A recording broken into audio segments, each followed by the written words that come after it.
کله چې مسلمانان په خپل دین باندې ثابت قدم وي، په خپل دین باندې عمل پیرای، بیا مخالفین کله تعداد په لحاظ سره څومره زیات دي، د قوت او د طاقت او د اسبابو په لحاظ سره چې څومره طاقتور الله رب العزت د مخالفینو په زړه کې روح ورځي.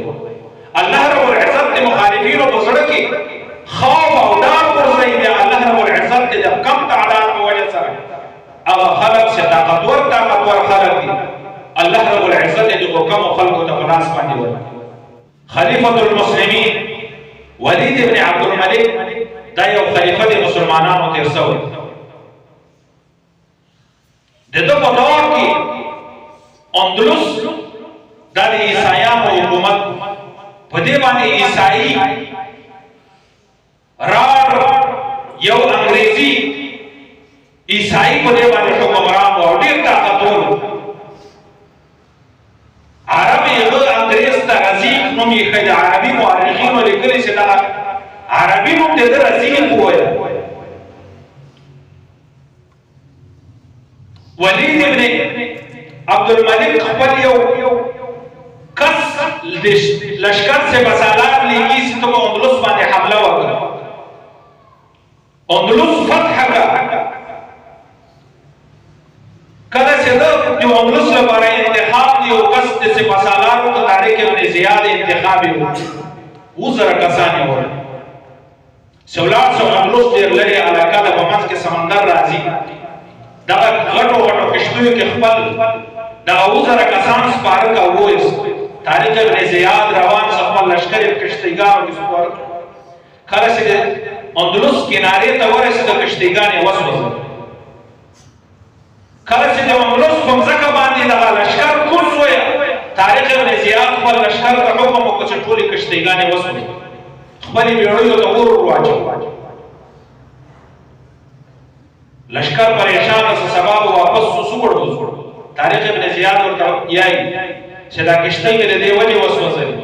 چې د تاسو په الله رب العزت باندې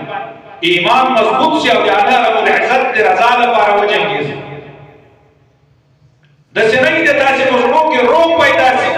مقصد شنمتا یا هو شهادت یا تاسو ته فتح ملایي. کشته کې د دې وجه وسوځي چې واپسی هغه تاسو امید ختم شي. طارق ابن زیاد دغه کناره چې کوم سمندر موجود و بغیر د جنگ نه فتح الترزی عیسائی بادشاہ خبر سبو اندلس چې طارق ابن زیاد سره وزره لشکر را روان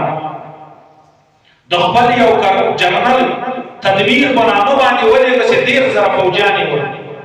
سره د ساز و سامان هر قسمه آسان هر قسمه طاقت رزی تدبیر د میلاو طارق ابن زیاد مخ راضی دواړه په یو میدان کې جنگیږي لیکن تدبیر بار بار شکست واپس روان د تدبیر اسلام د لشکر غالب کیږي همیشه په هر جنگ. سو وخت وروسته تدبیر خپل بادشاہ رزیق ته خط ولیکه چې بادشاہ دې د خلکو سره سمجھنګي درې ماته معلومات نه کیږي چې دا د اسمان نه راکته کیږي لمزه کې نه راوتلې له کوم طرف نه راغلي دماغ جنگ له خلکو سره ممکن د خپل باندې سره لشکر راسره د خلکو سره وچنګي. رزیق او یازر فوجان د ځان سره مرګري کړو. ډیر زره کسان په میدان کې موجود دي، 1,00,000 کسان د حضرت طارق ابن زیاد رحمه الله مختارازي. دلته مسلمانانو خلیفہ 2,000 کسان نور ورولي 2,000 کسان مسلمانان فوجان بل طرف ته 1,00,000 کسان عیسایان دي. لیکن کله چې رزیق د حضرت طارق ابن زیاد رحمه الله سره جنگي سو ورځې جنگ نه وروسته رزیق په خپل باندې مردار سبا میدان کافی تعداد فوجان یې قتل شول. اندلس حضرت طارق ابن زیاد فتح وجه دا ولا چې الله رب العزت دین د دې په زندګیانو کې عملو. ځکه الله رب العزت فرمایي کم من فئه قلیله غلبت فئه کثیره باذن الله. الله رب العزت فرمایي څومره ډیر واري ما ډیر کم لشکر په ډیر لوی لشکر باندې فاتح کړی د کامیابی مو ورکړي او دغه فتح او کامرانی او دغه نصر دغه الله جانب نه او دا فتح او نصرت چې الله رب العزت انسان ته ورکړي واحد دی ایمان په وجه سره دی ایمانی طاقت په وجه سره قرآن مجید کې فرمایي ولا تهنوا ولا تحزنوا وانتم الاعلون ان كنتم مؤمنين کچیر په تاسو کې رښتیا ایمان موجود دی اے خلکو چې تاسو دعوی د ایمان لرئ کله رښتیا په تاسو کې ایمان موجود دی ولا تهنوا ولا تحزنوا د تاسو باندې اهانت کیږي نو ذلیل کیږي نو رسوا کیږي ولا تحزنوا نو تاسو باندې خفقان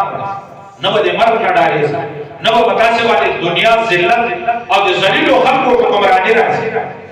بلکې الله رب العزت فرمایي یا ایها الذين امنوا ان تنصروا الله ينصركم ويثبت اقدامكم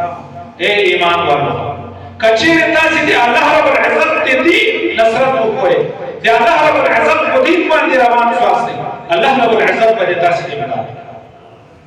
نن دې مسلمانانو امداد الله رب العزت ولې نه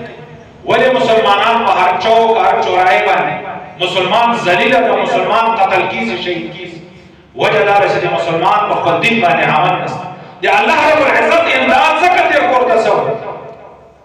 الله رب العزت دې مسلمان سره وعده دې امداد کړي